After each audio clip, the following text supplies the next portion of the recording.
आणि एका स्वच्छ भांड्यामध्ये गाळा. बघा, अतिशय क्लिअर तेल तयार झालेलं आहे.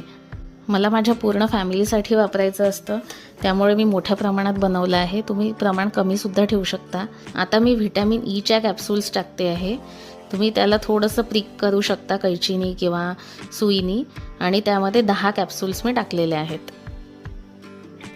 हे सगळं आपण मिक्स करून घ्यायचं. आता मी एक काचेची बॉटल घेतलेली आहे. बघा, हे 600 ग्रॅमची बॉटल आहे आणि ही काचेची बॉटल धुवून वाळवून स्वच्छ ठेवायची आहे. स्वच्छ बॉटलमध्येच भरा आणि काचेच्या बॉटलमध्येच भरा, जेणेकरून ते वर्षभर पुरेल. आता बघूया आपण किती तेल तयार झालेलं आहे ते.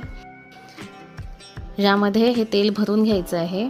आमच्याकडे सगळेच हे तेल वापरतात आणि केसांची क्वालिटी खूप छान होते. कंडिशनरची गरज पडत नाही. कंडिशनिंग अतिशय छान होतं केसांचं. तुम्ही हे लावून रात्रभर ठेवू शकता, किंवा जर तुम्हाला